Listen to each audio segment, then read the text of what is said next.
ఆన్లైన్లో ఆర్డర్ చేసే ఫుడ్డే కాదు, పిల్లలకు మనం ఆఫీసులకు తీసుకువెళ్లే లంచ్ కూడా ప్లాస్టిక్ కంటైనర్స్ లోనే ప్యాక్ చేస్తున్నాం. దీనివల్ల హార్ట్ డిసీజ్ రిస్క్ పెరుగుతుందని ఓ అధ్యయనంలో తేలింది. ప్లాస్టిక్ కంటైనర్లో ఉండే ఫుడ్ వల్ల హెల్త్ కు ఎలాంటి రిస్క్ ఉంటుంది, నిపుణులు ఏం చెప్తున్నారు, అధ్యయనంలో ఏం తేలింది, ఈ వీడియోలో తెలుసుకుందాం.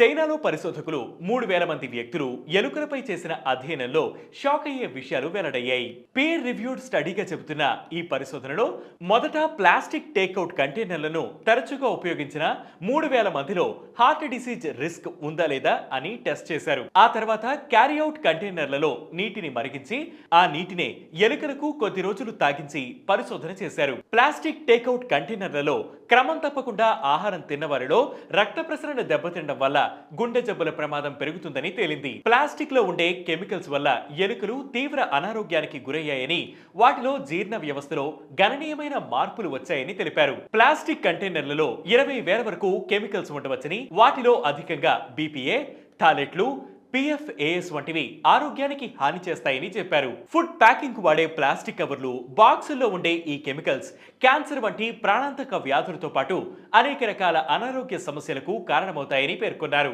బ్లడ్ లో బీపీఏ ఎక్కువగా ఉన్న మహిళలకు గర్భస్రావాలు జరిగే ప్రమాదం 3 రెట్లు అధికంగా ఉంటుందని, అండాల ఉత్పత్తి కూడా తగ్గుతుందని పలు అధ్యయనాల్లో తేలింది. పురుషులకు స్పెర్మ్ కౌంట్ తగ్గుతుందని పరిశోధకులు తెలిపారు. ప్లాస్టిక్ ఎక్స్పోజర్ పేగులపై కూడా అధిక ప్రభావం చూపుతుందని తేలింది. గట్ మైక్రోబయోమ్ ను ప్లాస్టిక్ రసాయనాలు దెబ్బతీస్తాయని, మైక్రోవేవ్ సేఫ్ అని లేబుల్ చేసిన ప్లాస్టిక్ ను వాడటం కూడా హెల్త్ కు మంచిది కాదని తేలింది. ప్లాస్టిక్ కంటైనర్లను పక్కన పెట్టి గాజు, స్టెయిన్లెస్ స్టీల్, సిరామిక్ కంటైనర్లు, రాగి పాత్రలు వంటివి వాడాలని నిపుణులు సూచించారు.